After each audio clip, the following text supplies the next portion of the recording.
En Chine, la nouvelle génération de Kunming, au sud du pays, est fortement connectée à Internet où les achats et ventes se font en ligne, prenant progressivement la place des magasins traditionnels.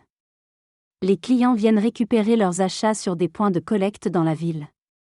Le e-commerce a généré 800 milliards d'euros de recettes en 2017 en Chine, faisant la fortune de nombreux entrepreneurs comme Xu Jinping. Ce dernier a créé une start-up en vendant des produits artisanaux en argent. De son village, atteignant une large clientèle internationale. Le succès du e-commerce a stimulé l'économie des zones rurales, amenant un potentiel humain à s'impliquer dans ce nouveau marché. Des formations au commerce en ligne sont organisées pour soutenir cette évolution économique, encouragée par le gouvernement. Un homme mandaté par le gouvernement donne un cours à des villageois et des membres d'un parti communiste pour convertir leur village au commerce en ligne.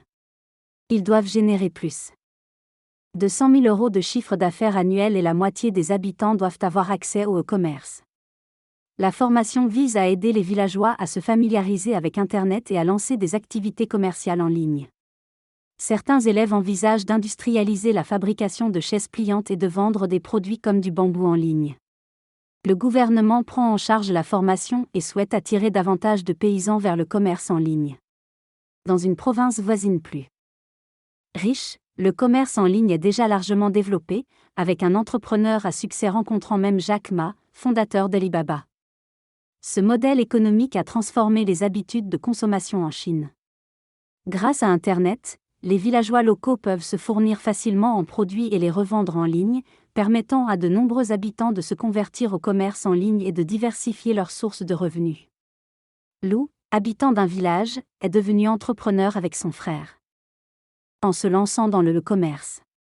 Après avoir étudié le marché, ils ont commencé à vendre des barbecues et du charbon en ligne. Grâce à leur succès, ils ont créé des emplois localement. Le e-commerce a transformé leur vie ainsi que celle de leur village, avec le soutien des autorités locales. Cependant, en Chine, la répartition du e-commerce reste inégale entre les régions riches et pauvres en raison de la disparité des infrastructures. D'autre part, des villageois comme Jing ont réussi à prospérer grâce au e-commerce, en changeant de vie et en devenant prospères. Le commerce en ligne a apporté des avantages économiques aux habitants des régions rurales et a contribué à améliorer leurs conditions de vie. Le locuteur exprime sa reconnaissance envers le Parti communiste pour les réformes économiques qui ont permis le développement de l'artisanat jusqu'aux grandes villes.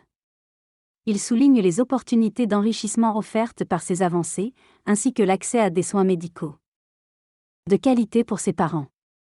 Grâce à la création d'emplois et au pouvoir d'achat généré dans les campagnes, le commerce en ligne favorise la consommation intérieure et désenclave les territoires reculés. En résultat, de nombreux biens de consommation sont désormais livrés aux portes des petits villages, apportant ainsi des changements positifs dans la vie quotidienne des habitants.